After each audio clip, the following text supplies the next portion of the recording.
A very good evening to you all, respected doctors.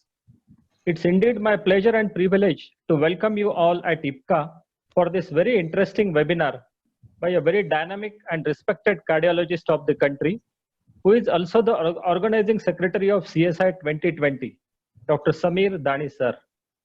Sir will be speaking on a topic which is very useful in day-to-day clinical practice, BP variability and clinical implication, COVID-19 perspective. This webinar will be chaired by Dr. P.P. Mohanan sir, who is the president-elect of CSI, and it will be co-chaired by Professor Dr. Sunil Tanvi sir. It's my honor to introduce Dr. P.P. Mohanan sir. Dr. P.P. Mohanan sir, as you know, works in West Coast High Tech Hospital Limited at Thrissur in Kerala. Sir is a director and HOD in cardiology at Westport High Tech Hospital. He is the president-elect Cardiological Society of India. Sir is a past national convener of Cardiology Society of India. Sir has published the largest acute coronary syndrome registry from India, Kerala ISMS registry. Sir did the largest randomized study in cardiovascular science from India, that is quality improvement study in acute coronary syndrome, ACS QUIC, which was published in JAMA in February 2018. Sir did the first quality improvement study in chronic heart failure in India. Sir has participated in more than 20 international randomized controlled trials. Sir has also received CME Excellence Award in Cardiology, that is Dronacharya Award. It's my proud privilege to welcome Dr. P.P. Mohanan sir. I'll also introduce a co-chairperson of today's webinar, Dr. Sunil Sri Kumar Tanvi sir. Sir is a professor of cardiology and head of department and senior interventional cardiologist at Zydus Group of Hospitals, Ahmedabad. Sir is the first original paper presentation from Gujarat ever at Pediatric Interventional Cardiology Symposium in 2004 at Chicago. Sir has received a Glory of Gujarat Award in 2015. Sir has got a Best Moderated Poster Abstract presented, Best Moderate Poster Abstract in TCAP 2016 at Seoul in South Korea. Sir is a regular speaker at national as well as in state conferences. Dr. Sunil Tanvi sir has authored numerous national and international publications in accredited journals and has done a lot of research projects also. I also welcome Dr. Sunil Tanvi sir. With this brief introduction, I hand over the session to Dr. P.P. Mohanan sir. Sir, please.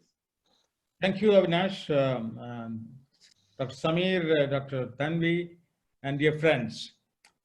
So let me take this opportunity first to salute the healthcare professional colleagues who are actually in the forefront against the virus disease.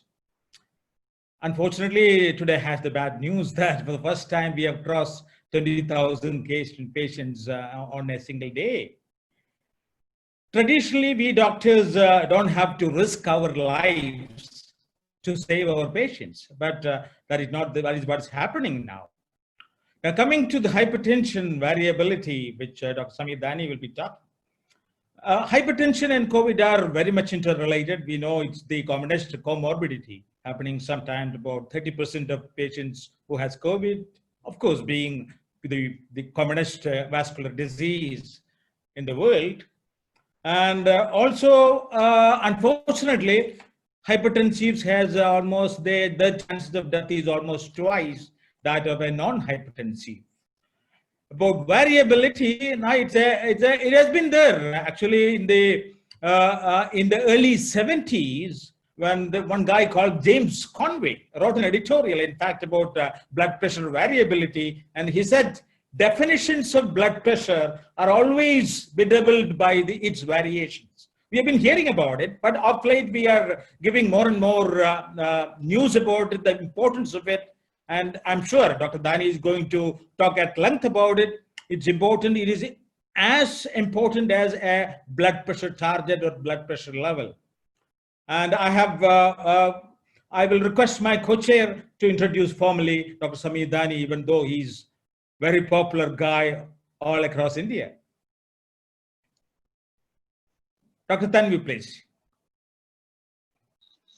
Thank you, Dr. Mohanan, for this opportunity. It's my proud privilege and pleasure to introduce Dr. Samir Dani, who is the CEO of Apollo CUHF Heart Institute in Ahmedabad, so Director, Department of Cardiology of Apollo Hospitals in Ahmedabad itself, Honorable Kadlaj to His Excellency the Governor of Gujarat, and he has numerous fellowships to his credit. He was honored by the Gujarat government with Pride of Gujarat Award in 2012. He has been a former professor and head of Department of Cardiology at Indian Medical Institute of Cardiology, Civil Hospital, Ahmedabad. He's a founder course director of National Investigator Workshop, popularly called as the NEW, and he has been honored recently with Dr. B.C. Rai Award for Medical Excellence 2018. I now invite Dr. Samvidhani to please start his deliberations on BP variability.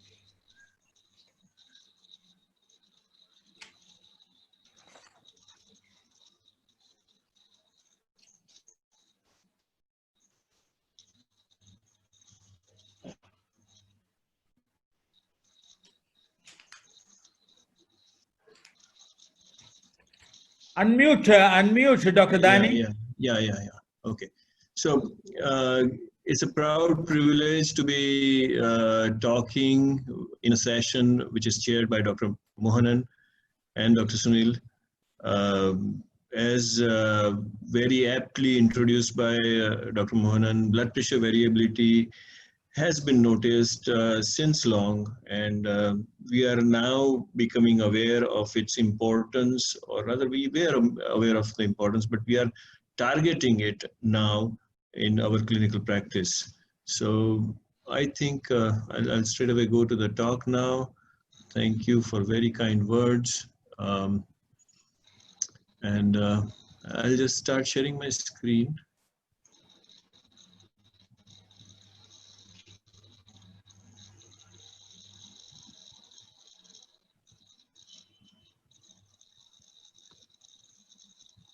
Okay, so can you see my screen now? Yeah, you can, sir. Okay, so blood pressure variability and its clinical implications have, as I said, been discussed since long. Hypertension itself is a predominant driver of cardiovascular disease and very leading cause of morbidity and mortality. And more than 1 billion people globally are living with high blood pressure. By 2025, it is estimated that we will add 500 million more into this number. And in another estimate, it was said that 70% of the people aged over 70 would be suffering from high blood pressure or hypertension, which would require treatment. Benefits of blood pressure reduction have been demonstrated consistently in many studies, and meta-analysis of 61 prospective of more than 1 million adults with more than 12.7 million person years have shown that 2 millimeter of mercury decrease in the mean systolic blood pressure results in 7% reduction in risk of ischemic heart disease mortality and 10% reduction in risk of stroke mortality. So blood pressure and blood pressure control is a very important thing. There is no doubt about it. Maintaining perfect 24-hour blood pressure control is the goal.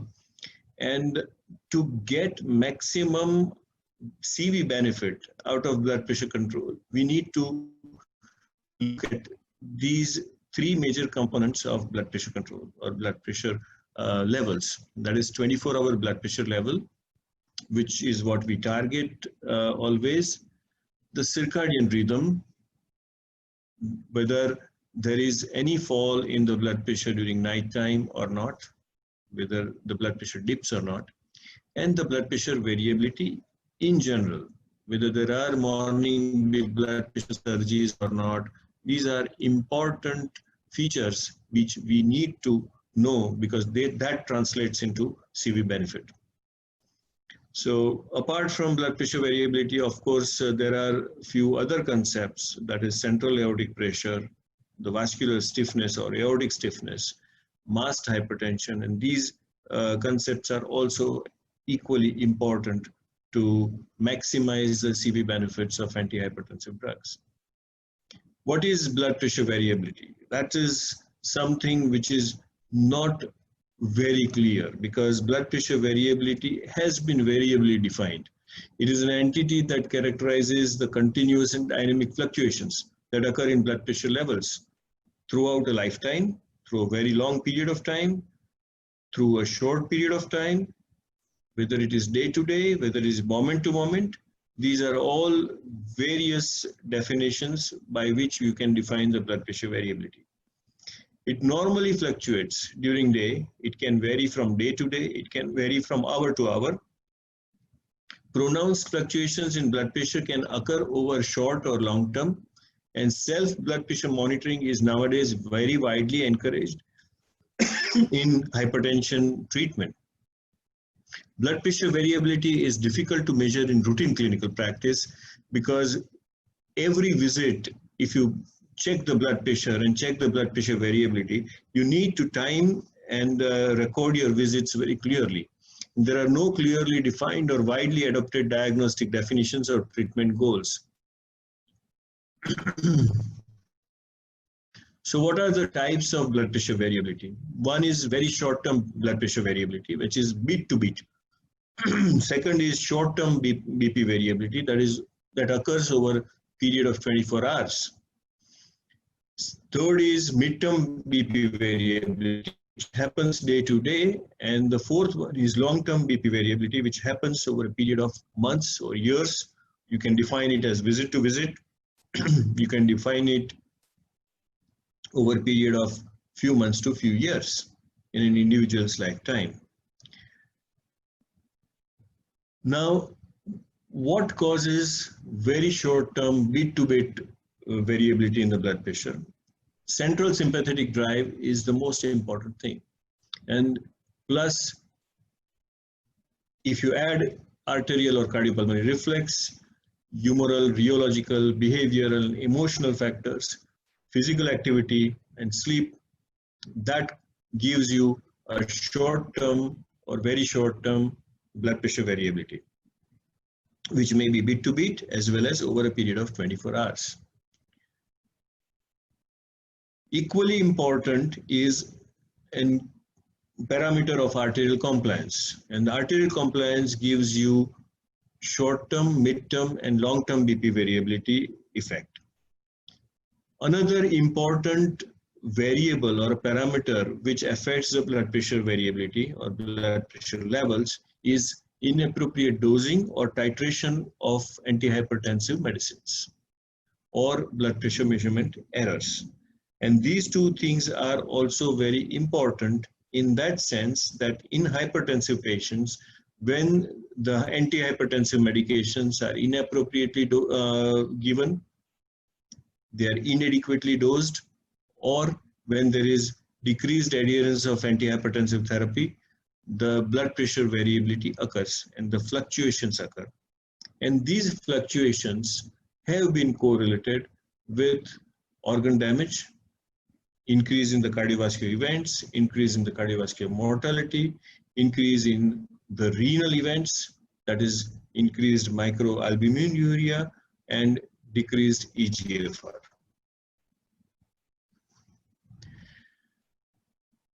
Blood pressure variability, methods of BP measurement which can detect these type of BP variability. Continuous blood pressure recording in laboratory setting like cath lab or in a critical care unit where you have intra-arterial pressure monitoring will show you beat-to-beat variability. But this is not really possible in outpatient settings or when the patient is ambulatory. These measurement this very short-term blood pressure variability or blood pressure measurement parameters can give you an idea about person's autonomic modulation or status of autonomic nervous system.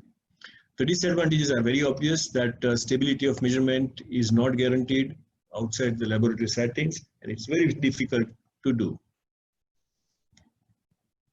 The short-term BP variability, that is within 24 hours, is very easily measured by ABPM, ambulatory blood pressure monitoring. where you can set the apparatus to measure the BP every 15 to 20 minutes over a period of 24 hours. It is a wearable BP apparatus. It gives you extensive information on 24-hour BP profile of the individual. Only disadvantage is that it cannot be repeated very frequently. But at the same time, it gives you day to night blood pressure changes, it gives you nocturnal dipping, it gives you 24-hour daytime and nighttime deviations in the blood pressure measurements. Long-term blood pressure variability, that is over a period of days or period of weeks or months, can be measured by long-term ABPM, that is more than 48 hours ABPM, or home blood pressure monitoring. Long-term ABPM is, again, there is a obvious disadvantage that it's not very comfortable, and a lot of patient training and involvement is required for home BP monitoring. But at the same time, home BP monitoring takes a definite advantage over a long-term ABPM. Long-term blood pressure, really long-term blood pressure variability can be judged by visit-to-visit BP variability, and that happens when the patient visits doctor's office, that is OBPM, office blood pressure monitoring. And this is spaced by regular visits over a period of few weeks to few months and can be tracked over a period of years. And when it is accurately documented, it still does correlate with CV outcomes. Out of all, ABPM and HBPM seem to correlate best with CV outcomes. This is one of those earlier papers from 5 years before, which gave us a prognostic significance of visit-to-visit systolic blood pressure variability. A meta-analysis of more than 77,000 patients. So this was office blood pressure measurement. Each visit, systolic blood pressure variability was documented. And visit-to-visit SBP variability, independent of age and mean systolic blood pressure, is a predictor of CV and all-cause mortality and stroke. So if age is taken out as a confounding factor and mean systolic blood pressure is also taken out as a confounding factor, then visit-to-visit SBP variability is an independent predictor of CV and all-cause mortality as well as stroke. This is a paper which told us about nocturnal hypertension, that nighttime blood pressure was more than 120/70 and the dipping did not occur. So range of blood pressure dipping at the night, in the night, if it does not dip or if it increases, it is called reverse dipping. If it dips but dips less than 10%, it is called non-dipping. And if it dips between 10 to 20%, that is a normal pattern, and that is normal nocturnal dipping. If it dips more than 20%, it is called extreme dipping. We know very well now that non-dipping or reverse dipping patients, they have higher risk of organ damage, that is brain, heart, and kidney, and they have higher cardiovascular events and mortality. We are not very clear about extreme dipping patients. There are few studies which also suggest that they have, initially at least they suggested that they have advantage and they also have lower CV mortality compared to non-dipping or reverse dipping patients, but it is not very clear. Morning hypertension surge, that is early morning blood pressure going above 135/85 and especially increasing more than 20% over the systolic blood pressure during night time, is called morning hypertension surge. And the morning hypertension pattern may be either extension of nocturnal hypertension or may lead to just increased morning surge, that is rapid BP rise, or may show higher BP variability over 24 hours. Be that as may, but any morning hypertension more than 20%, as I said, is associated with increased severe risk, increased occurrence of cardiovascular events, and increased target organ damage. Which are the factors which influence this morning surge? Of course, increased sympathetic drive and neuroendocrine activities which happen normally in the morning. They play their part.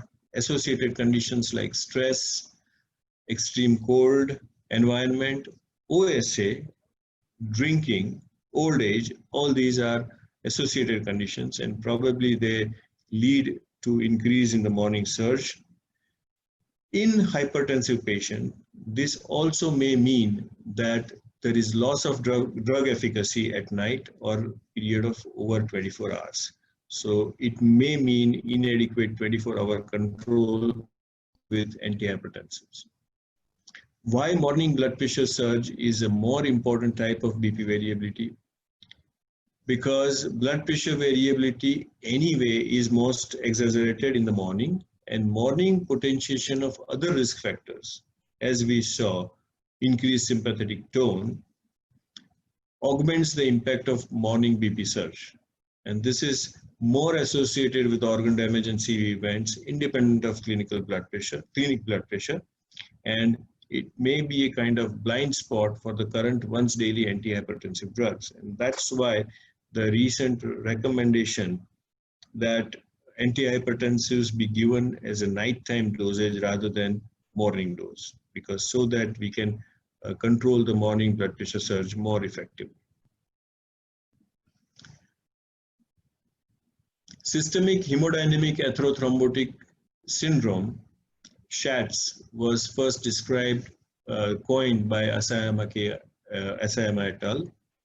In 2015, where they proposed that blood pressure variability leads to hemodynamic stress, which leads to vascular disease and CV event and organ damage.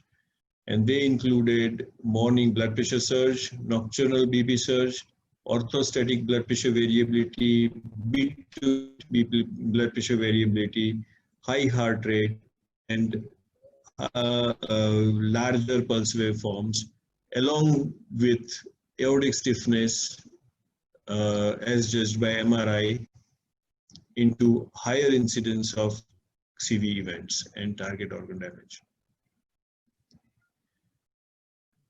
Blood pressure variability is associated with increased CV risk, increased target organ damage, and higher incidence of CV death is well known, and there are multiple papers on this. This is the paper published in 2016, Synergistic Resonance Hypothesis of BP Variability and CV Events, where it was shown that blood pressure variability beat to beat, diurnal, day by day, seasonal, or even yearly, as the age increases, the blood pressure variability increases and is always getting more and more associated with the CV event as the BP variability and age increase.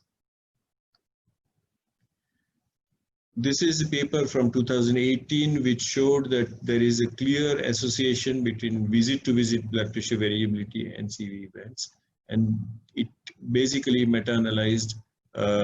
It was a meta-analysis of 6 antihypertensive trials where they measured the blood pressure variability. Valsartan antihypertensive long-term use evaluation trial, or VALUE trial, was a trial of approximately 14,000 hypertensive middle-aged and older subjects, and it reported 10% increase in risk of death and 15% increase in risk of CV events for 5 millimeter increase in standard deviation of visit to visit and within visit systolic blood pressure. Short-term blood pressure variability outweighs average 24-hour blood pressure in the prediction of cardiovascular events in hypertension of the young. This was shown in this paper of last year by Palatini et al. That 24-hour higher systolic blood pressure variability was associated with greater number of fatal and non-fatal CV events during a median follow-up of almost 15 years. You can see that there is higher incidence of stroke, higher incidence of coronary event, as well as any cardiovascular event.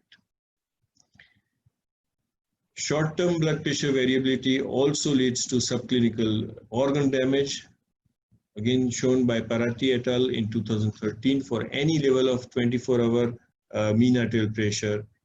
Patients in whom 24-hour BP variability was low had a lower prevalence and severity of target organ damage than those in whom 24-hour BP variability was high. Systolic average real variability was linked with, in this particular study, higher incidence of CV events done in more than 8,000 patients. You can see the graph, all-cause mortality, non-cardiac as well as cardiac mortality all increased as the blood pressure variability increased. It is also related to arterial stiffness, that is, it increasing BP variability is related to increasing arterial stiffness. That was shown in this particular paper by Shirachi et al. And this has been now incorporated in a NICE 2011 guideline also. Whatever the underlying mechanisms, systolic blood pressure variability appears to be an important independent predictor of clinical outcomes. It is effectively reduced by CCBs and closely followed by thiazide type diuretics, and that's why they are included in the step 1 therapy. Beta blockers were the least effective, and that's probably the reason, one of the reasons why beta blockers are nowadays discouraged from antihypertensive therapy unless there is a clear-cut evidence of sympathetic overtone. So step 1, those most at risk of having increased systolic blood pressure variability, that is older hypertensive patients, they should be treated with a drug like CCB or a thiazide-like diuretic if CCB is not tolerated as step 1 therapy. Step 2 therapy, where it is not those patients whose blood pressure is not controlled by step 1 treatment. Then in younger adults, less than 55 years, that step 2 therapy should be combination of either angiotensin inhibitor, ACE inhibitor or ARB with CCB, or ACE inhibitor with diuretic. A plus C, that is ACE ARB with CCB, should be the preferred step 2 therapy for most of the patients. And ACE ARB with diuretics is an alternative step 2 treatment in those patients who are intolerant of a CCB, or those patients where there is higher risk of heart failure. Step 3, that is A plus C plus D, is recommended when 2 drugs are not able to control the blood pressure variability. Variability in blood pressure caused by abrupt changes in drug taking patterns linked to certain kinds of target organ damage, that is pulmonary congestion, higher incidence of heart failure and heart failure hospitalization. And that's why we need to address the need to maintain regular and consistent patterns of drug usage. ESC and ESH 2013 guidelines state that consideration should be given to the evidence that visit-to-visit blood pressure variability may be a determinant of CV risk independently of the mean BP levels achieved during long-term treatment. So CV protection may be greater in patients with consistent BP control throughout visits. An analysis of the ESCORT trial has suggested that visit-to-visit BP variability may be lower with the combination of calcium antagonist and ACE inhibitor than with the combination of a beta blocker and a diuretic.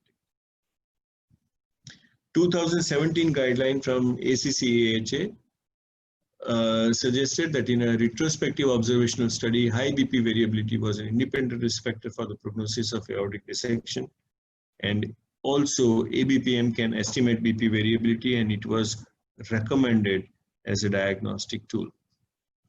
ESC/ESH 2018 guidelines on BPV stated that there is abundant information from a single measurement session, including short-term BP variability, is an advantage of ABPM. And again, ABPM was a recommended diagnostic tool in hypertensive patients. Home blood pressure monitoring is getting recommended more and more because it is easily repeated and can be used over longer periods to assess the blood pressure variability. And that is why home blood pressure monitoring with an accredited instrument is the recommendation by most of the associations. Visit-to-visit BP variability is also associated with increased CV and renal disease risk. And you can see that in these two trials, CV outcomes related to blood pressure variability and antihypertensive therapy showed us that in MRC trial, temporal trends in BP variability with atenolol correlated with trends in the risk of stroke. Similarly, if you, from ESCOT BPLA trial, if you adjust for mean systolic blood pressure, the risk of stroke, which was lower with amlodipine compared to atenolol, got attenuated. And it got totally abolished when you adjusted for systolic BP variability. So to understand this in different way, the difference between amlodipine and atenolol clinical event rate may be solely related or predominantly related to blood pressure variability. So basically, patients with hypertension, the quantity of BP control and quality of BP control, very important.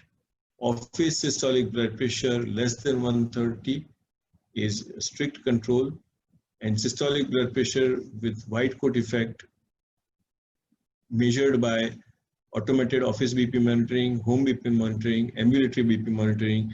When you monitor the patients using all these methods and trying to reduce blood pressure variability and reducing nocturnal BP can result into better CV outcomes. And for reducing BP variability, you have calcium channel blockers and ACE inhibitors or ARBs. And to reduce nocturnal blood pressure, you have diuretic drugs as well as SGLT2 inhibitors. But probably giving the drug at the night time also is an important thing. Hypertension management in COVID-19 context is that more and more patients are getting isolated because of COVID-19. They have less access to hospitals and instruments like ABPM, and that is why home blood pressure monitoring is encouraged in these COVID times to reduce the visits to a doctor's clinic. All the patients are advised especially to take COVID precautions because, as we know, hypertensive patients are at an increased risk of morbidity and mortality if they contract COVID. They are advised to continue treatment with antihypertensive medication according to usual guidelines. There is, generally speaking, no need to adjust medications or stop ACE inhibitor or ARB if you are taking that just because of COVID-19 pandemic, because there were initial reports that with COVID, patients who are on ACE inhibitors or ARB fare worse. But subsequently, that has not been proven.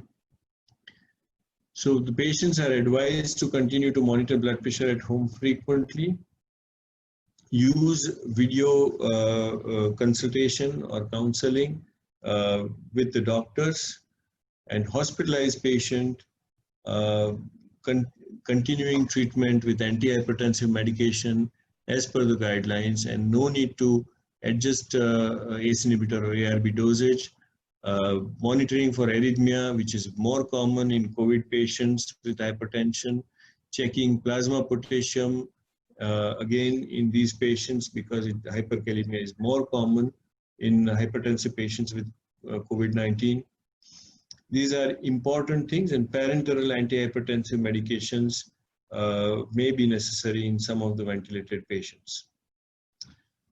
With this, I think, thank you all, and I will conclude the talk. Session is open and for comments from Dr. Mohanan regarding blood pressure variability and Dr. Sunil.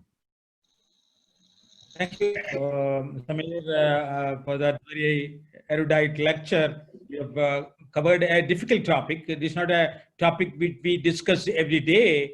And we have been, as you rightly said, we have been hearing about the importance of variability right from the ASCOT BPLA days and the accomplished data, then the value data you have shown.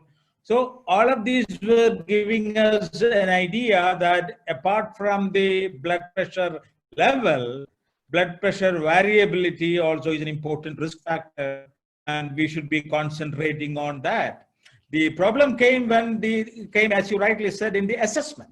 See, you cannot do every patient an ABPM to assess blood pressure variability, and the home blood pressure measurement was not validated in the earlier days. Now we have validation of the home blood pressure measurement and its importance. I think right now what we can advise every patient is do as many blood pressure measurement as possible, so that we exclude the blood pressure variability, as you rightly said. Now, but then the only problem with the variability issue earlier was we have a lot of meta-analysis. There were the meta-analysis about 40 trials showing that it gives impressive MACE reduction, stroke reduction, cardiovascular mortality reduction. Unfortunately, that was not very much duplicated in a prospective trials. There were some diabetic Rio trial which was showing a MACE reduction, but mortality reduction was, we were not very sure. So definitely we will need to, this is an important area. We have to know the real importance of blood pressure variability. If it increases considerably total mortality, cardiovascular mortality, then I think we have to pay more and more attention to it. And as you said, your medication becomes, your choice of medications becomes important. Sunil, your comments. Yeah, so I think blood pressure variability is something which is probably very underlooked, underdiagnosed, and very less understood by most of the clinicians. Most of us normally look at systolic blood pressures as the major culprit for all events, and we hardly try to understand that it's actually the difference, the variability of pressures that go up and down throughout the day that may lead to diaphragm damages, vascular damages, and the consequent cerebrovascular events. So I think what is also important for us, I think what Dr. Mohanan said is pretty correct. That we still don't have hardcore data to say that a medication which actually controls the variability to a certain window would give us mortality or several benefits to that extent. But if we have a regime, like these days, that is why people are now suggesting that we should have probably twice a day antihypertensive medication, once at night, once in the morning. The nighttime medication as a chronotherapy to at least control the morning surge and therefore reducing the BP variability. So probably trying to have a mix of various regimes and various molecules, especially the CCBs, we can try and get the variability very much into control. But yes, we do require a large trial to tell us that patients with variability and patients without variability, or a small window of variability, what will the actual outcome differences in both of them. Samir, what will be your advice to your patient with hypertension? To assess, I am resorting to home blood pressure monitoring more and more. We always encourage them to record their blood pressure frequently, 3 to 4 times a day, and always record a morning blood pressure and nighttime or bedtime blood pressure. These two blood pressure are probably the most important blood pressure measurements if you want to label them in order of importance. Another very interesting question is that though there is some evidence that giving the medications in the night time rather than morning time affects the nocturnal dipping and probably is more beneficial to the patients. In most of the surveys, in spite of knowing this fact, most of the physicians still stick to morning blood pressure medications. Probably is that because the patients find it more convenient to pop a pill while after getting up in the morning rather than taking it at night time, or is there a concern for sudden fall in the blood pressure when the patient gets up in the night time, especially the elderly patients going to the washroom in the night time? But the fact remains that the practice still has not changed that much about blood pressure medication dosing. What Right. do you do with your patients? If you remember, when amlodipine was introduced, it was marketed as the morning antihypertensive, and people presumed that it has to be taken in the morning. Actually, it was supposed to reduce the early surge of blood pressure. But then, as you said, something like the central aortic blood pressure variability, which are a little bit of haze, gray zones, which we are not very sure. Some of the data which compared a nocturnal blood pressure intake of antihypertensive, when it was compared with morning, they did not show much of a difference. So still, we are not very certain. But as you said, no, the morning surge possibly could be, it's pays to common sense that, especially when you are taking one single pill, and these are the days of single pill formulations. So it is better that, even though it is not mandatory, and my footings are a little on sandy, not on a strong footing, I will still advise, as you said, to take the medications possibly in the evening.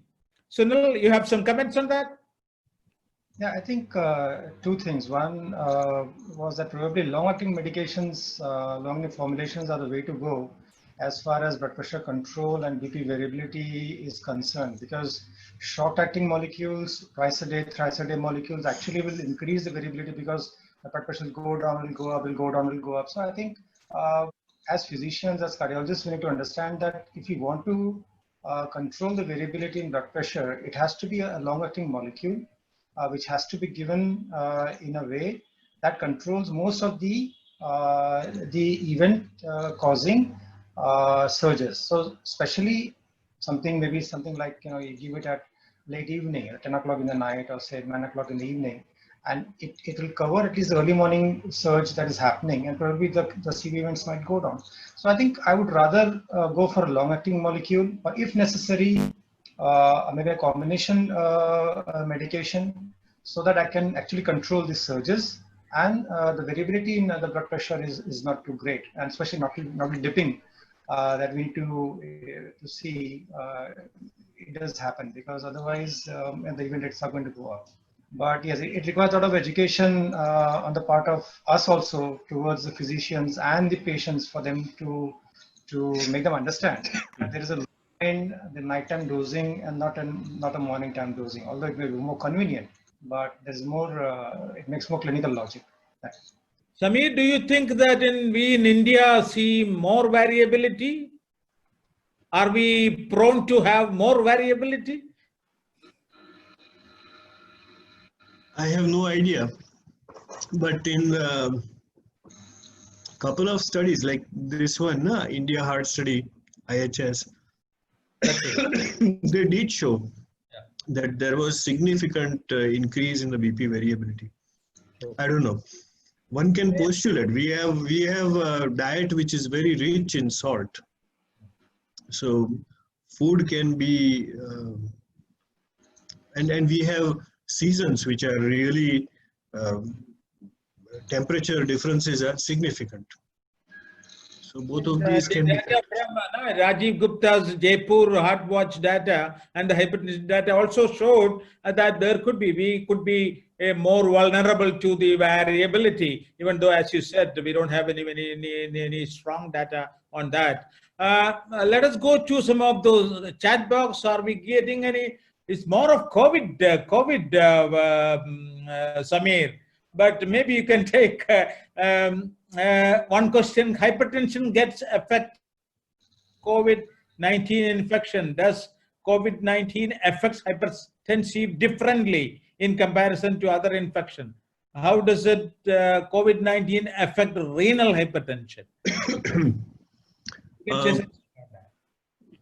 Yeah, I think COVID-19 infection does, we have data that it does affect the hypertensives a little differently in that sense that they have higher mortality and morbidity compared to non-hypertensive. So in various studies, the mortality amongst hypertensives in who contract COVID has been pegged at somewhere between 7 to 10%, while in normal population, the mortality is somewhere between 1 to 3%.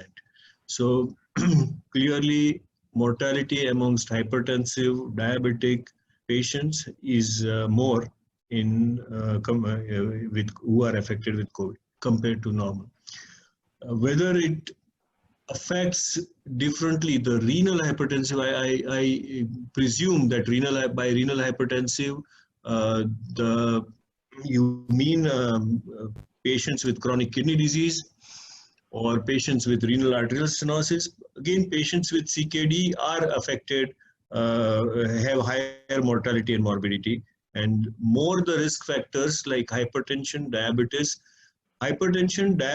coronary artery disease, obesity, and kidney disease. These are probably the strongest factors which affect COVID mortality. And surprisingly, COPD is not as strong as, say, diabetes and obesity for predicting COVID mortality. Yeah, absolutely. Because I mean, also Samir mentioned about the importance of continuing your ACE inhibitors and ARB in hypertension population. We have a large database published in the New England Journal of Medicine from Lombardi about more than 6,000 COVID patients on ACE ARB compared to a large 30,000 control group, showing ACE inhibitors or RAS blockers as such does not affect so we should be advising our patient to continue the drugs. There could be even data which show that there could be protective, but it's too premature to say that. But possibly we are going to see a data similar to that. We may have some protective action of the ACE inhibitors for in COVID patients. One more thing which Tulsi Das Makhija has asked: isolated high diastolic blood pressure, CV outcome treatment of choice. Isolated diastolic hypertension is something which we don't discuss more often, mainly because now it is the younger hypertensive which usually see, and the importance of isolated systolic, one should gather, is because of the wide pulse pressure, because of the central aortic pressure and other things. And I will say more importance should be given to isolated systolic hypertension in the elderly, and also a new entity called isolated systolic hypertension in young. Possibly you are aware that we in India has a very sympathetically dominated hypertensive system, and we are seeing more and more young hypertension with isolated systolic hypertension. Samir, you wanted to comment on that? Yeah, I think that is another very important area in the sympathetic nervous system activity, or higher sympathetic activity in younger hypertensives or any hypertensive can be a separate target for treatment. And having said that, previously, many years back, we were taught that diastolic blood pressure is more important than the systolic blood pressure, and diastolic hypertension, increase in the diastolic blood pressure will affect your heart more severely compared to systolic blood pressure. Systolic blood pressure increases with age, and it's okay to have a little bit of systolic blood pressure with increased age.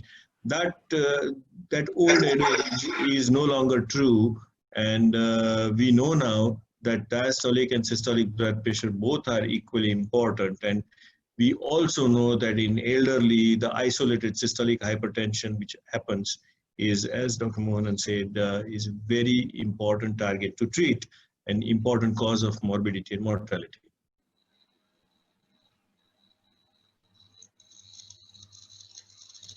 Somebody has asked again, is there a difference in blood pressure recording in right and left arm? Is it correct? We preferably check BP in left arm.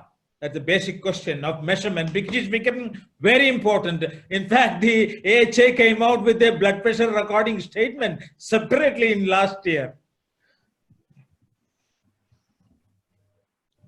Generally, we take the blood pressure on the left side basically because the subclavian artery is direct continuation that gives us much more, a better reading, better anatomical, physiological reading. That's why, but for your information, ideally it should be taken in all four limbs when you are seeing for the first time, not necessarily every time. Sunil, you have any comments on the previous questions posed? No, I fully agree with you, sir, that the first-time hypertensive coming to our clinic should have blood pressure measured in all four limbs. And the difference between the right arm and the left arm is going to be there because of various reasons. One, of course, could be, we know there's a physiological reason for the pressures to be different. Second, if you're a right-handed person, a more muscular arm would be having a higher blood pressure, a higher vascular tone. So those are the things that may cause the right side blood pressures to go slightly higher than that of the left side. So I think what is important is that we need to, if it is more than 20, the difference more than 20, then it becomes significant. If it is not, then probably we can just leave it at that. And as you correctly suggested, that maybe a left-sided, left arm blood pressure recording is more physiological, more accurate, gives a better idea of the overall cardiovascular pressures. Otherwise, if all the four blood pressures are okay, less than 20 milligram difference, I think we are okay with it. There's another question by Dr. Vishesh Kumar. He said, when we are using long-acting antihypertensive medications, I feel after a couple of days of initiation of treatment, it should not make much of a difference whether given in the morning or night. Any comments on that, sir?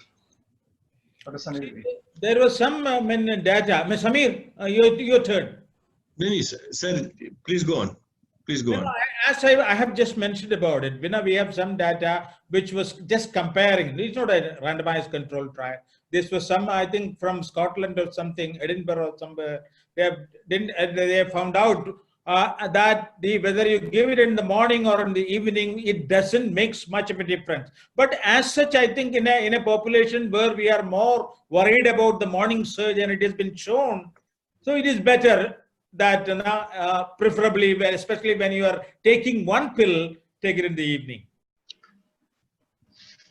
I think what is also important, sir, is that none of the medications actually have a complete 24-hour control. True. The half-lives would dip at some point of time, and if that dipping happens at 6 o'clock, 5 o'clock in the morning, then ultimately it makes no sense to give a medication which is not working for the morning surges. So probably, giving a medication at night would at least ensure that you're covering that particular phase. So I think timing is important, whether you're on long-term or short-term medication, short-acting medication is immaterial.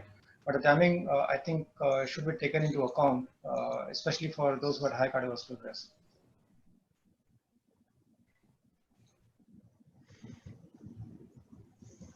Are we done? Whether we can conclude, Samir? Yes, I think we are right on time, and we should. Okay, I will request my friend to conclude. Tanvi. Yes. Yeah, Tanvi, sir. I think it has been a very interesting session today. Blood pressure variability is not something we talk about day in and day out, and but something which we need to understand that it's a very important target for blood pressure control because it affects the outcomes in the long run. So whether it's a short-term, very short-term, or a long-term variability, it needs to be defined and it needs to be controlled with medications. And as was discussed in today's session, the timing, the molecule, and the dosing is equally important when you decide for treating a patient with hypertension as such. I thank Dr. Samidani for taking out this time and discussing a very pertinent topic today. I also thank Chairperson Dr. Mohan sir to be here and give his valuable inputs to this session. Over to Avinash. Samir. Thank you, Tanvi. Thank you, sir. Great seeing you. Yeah. Thanks, Uh, also. Thank you, sir. Same to you, sir. Yeah, once again, very good evening to you all, respected doctors. It was a treat to listen to respected Dr. Samir Dani sir on this topic of BP variability. My heartfelt thanks to Dr. Samir Dani sir for sparing this busy evening. I am also thankful to today's chairperson, Dr. P.P. Monan sir, for chairing this webinar and giving expert comment. Thank you so much, sir. I am also thankful to Dr. Professor Dr. Sunil Tanvi sir for co-chairing this webinar. Thank you so much, sir. And my sincere gratitude to you all, respected viewers from all across the country, for attending this webinar. Heartfelt thanks. Stay safe. Take care. Thank you. Thank Good you. night. Night. Good night, sir. Right. Good night, Sunil.